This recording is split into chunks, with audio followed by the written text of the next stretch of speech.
Welcome to Behind the Book.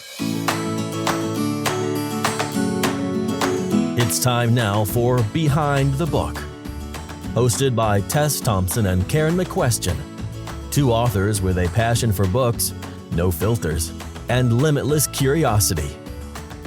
Join them now to find out the real story behind your favorite books and authors. And now, Behind the Book.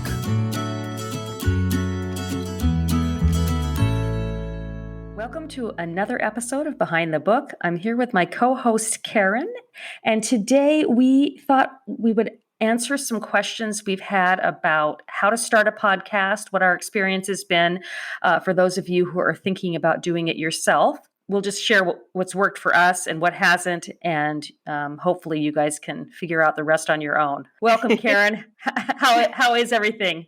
Everything's great. I've had a few people ask me too how we go about this, and I have to say they're really impressed. It's easier than you'd think, though. If you're interested in starting a podcast, I think most people can definitely do it. Yeah, absolutely. Now with the different software and technology and all of it's internet based, it's really quite easy. Because yes, I hesitated, especially because I'm not a very technically astute person. No, I worried. I know. Karen knows as my co-host. I was nervous about that part, but it has been pretty easy with what we chose, what we used. So should we start at the beginning? You can talk about how you got the idea. Yes. Okay. So I got the idea because I'm obsessed with podcasts as a listener, and I just devour all the ones on writing and publishing that I can. And I thought that there was room for another one, especially if it was more craft focused and technique and process and all that. But I also really wanted to have a partner because I didn't want to do it alone, just because it's more fun to have somebody else. And I just thought it would probably be easier too. And so I came up with the idea of asking you, and I thought you would say no for sure. I did not think, I was shocked when you said yes, because as we've probably mentioned on the show before, you're more of a reticent type of person. And I thought you would think it was an insane idea, but you said yes. So tell me why you said yes.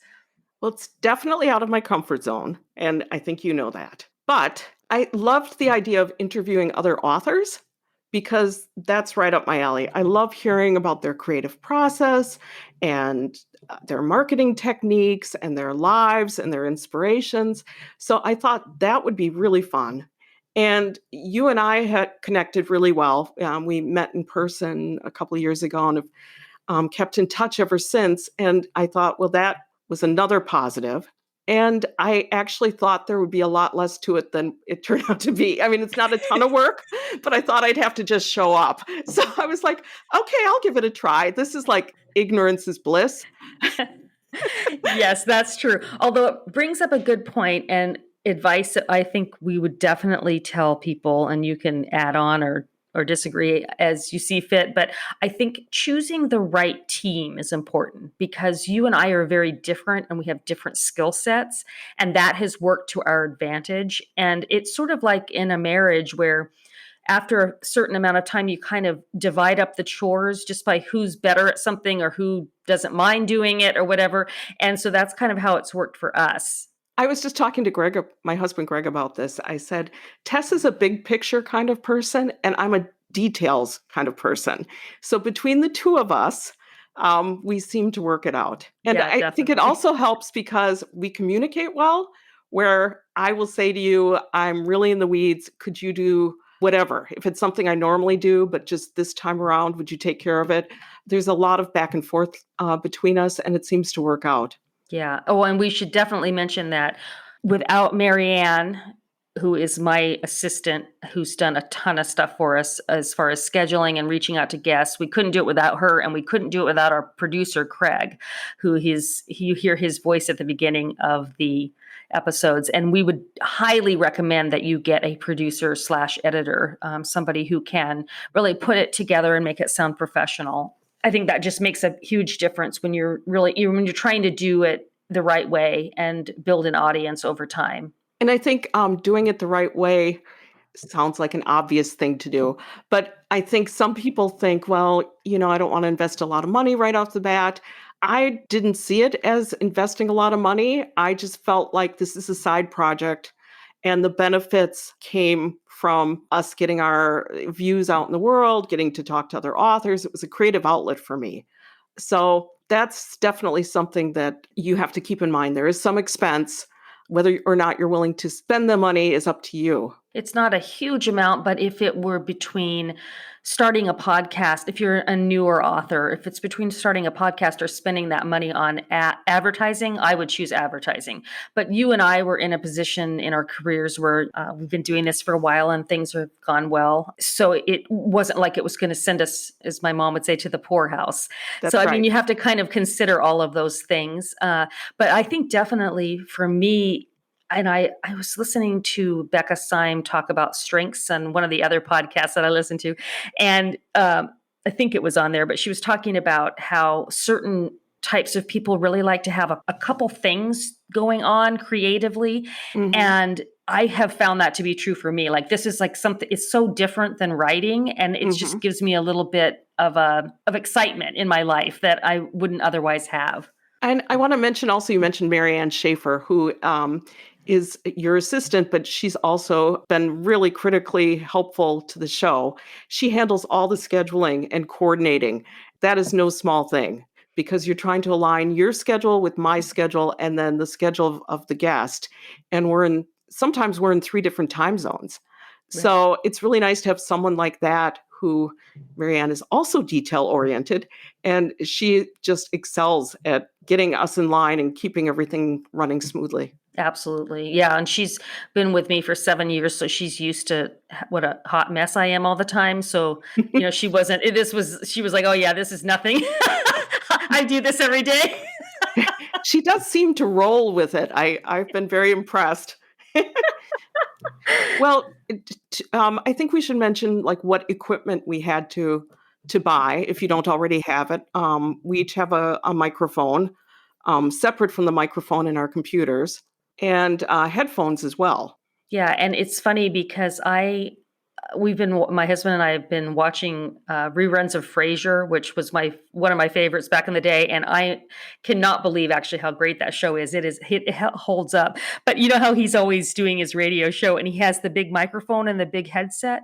Mhm. Well, I thought, 20 years later, the technology would be different. It is not. We have the funny, like the microphone that looks like it's from the 1950s and then these big headsets. So those are definitely a must have. I suppose it's possible that there are other options, but if you want something that has quality and is cost effective, I think those are good choices. And most people have headphones.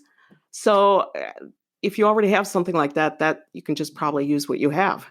And the microphone is, I think it was about $60. You and I have the same one. It's JLab, and we'll put it in the show notes, a link to Amazon if anybody wants to see what we bought. So then once you have your equipment, you need to have a service that helps you record.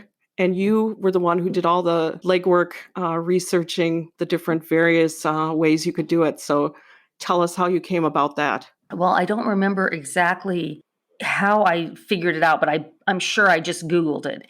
And there's more than one company that does these things, but the ones that I chose are Buzzsprout, which is the distributor. So for anybody who self-publishes out there, if you think about Draft to Digital, how they distribute to all of the different retailers like Apple and Nook or whatever, that's basically what Buzzsprout is. And with a click of a couple buttons, you can tell Buzzsprout, here's where we want to have this podcast show up. So, everything from Apple to Spotify and all the smaller ones. So that's been easy. And it's, I want to say a couple $100 a year for that service. And then the recording software is through Squadcast, and it's like squad, like on a football team, and cast, like cast of a show. If you just put squadcast.fm in, you will find it. We record the show through them, and then we're able to send it off to Craig, our producer, who then puts it all together. So it's basically 3 different audio streams.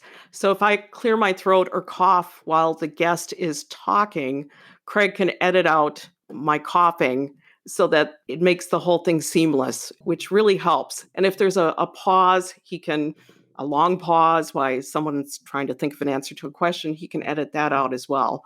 There's definitely skill involved in what he does, and he makes it look easy. I don't know. It wouldn't have been for us. We probably could have figured it out, but it would have been a lot of work and time that we don't want to take away from our writing. So for us, it really worked to get an editor. I do think there are some people who podcast that just upload the file as recorded. And that's not a horrible thing to do. But for us, we wanted, the latitude to make mistakes. It's less nerve-wracking. But if you're a much more polished speaker and the people that you have on your show are as well, that is a possibility.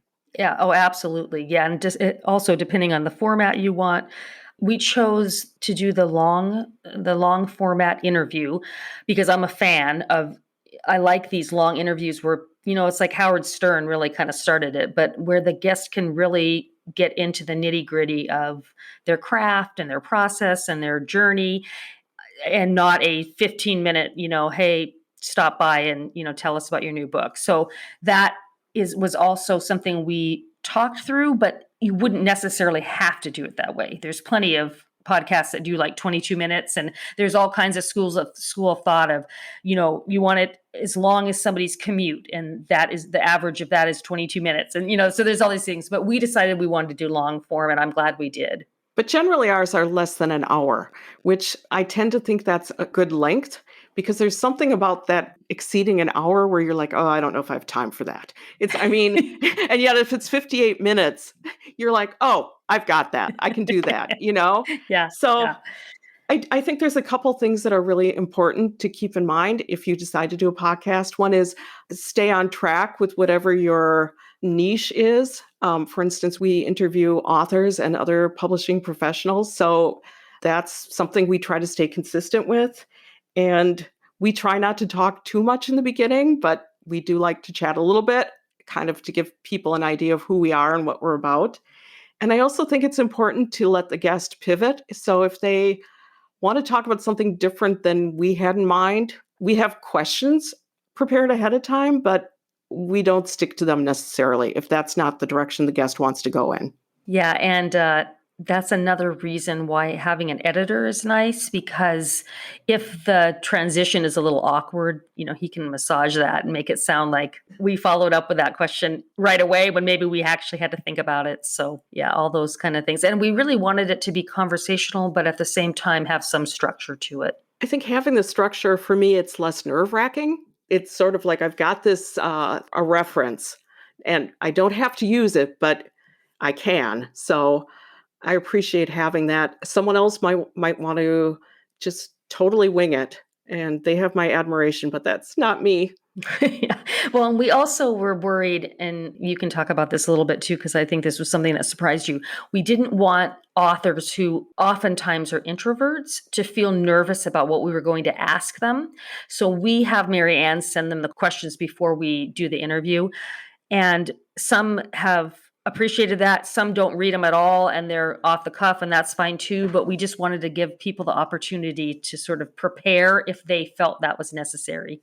I think part of our reasoning is we wanted them relaxed. We're not trying to trick anyone into divulging something they don't want to. This is just a really fun conversation. One thing that really surprised me is that I thought authors would be a little quieter, maybe introverted, maybe we'd really have to pull them out of their shell. And I found that the majority have a lot to say. And I often wonder about that because I feel like maybe that's why people become writers or become authors, because that's a way for them to express themselves that maybe they haven't had the opportunity to in their life. Yeah, I agree. And I think it's the reason you and I wanted to do the podcast is why the guests are so interesting and why they want to share, because we love to talk about writing. We love to talk about craft. I'm always curious about what other people's processes are. What can I learn from that? How is it different than me? And so I think that guests feel that same way. They want to share, their experiences, and especially because we focus mostly on experienced authors, people who have a wide catalog or have, had a lot of success, hoping that what they have gone through or experienced will be of help to our listeners who may not be at that point in their career. Another thing to keep in mind is that it does take time to build a listenership. I mean, you just have to be consistent and have your podcast be interesting and get the word out. It was a little disheartening at first. I think we announced it on Facebook and we got a great response, but you have to just let it build. In time, if your guests, especially if your guests share that they're on a podcast, bit by bit, it just goes from there. Yeah, I mean, we're used to slow builds, and we've been in the writing industry for 10 years. So Well- it shouldn't have surprised us maybe, but Well, I know, isn't that the truth? You write a book and you're like, everyone's going to want to read this. And then you're like, Yeah. nobody is reading this. But they just obviously don't know about it. Exactly. It's a discoverability problem, not the problem with the book.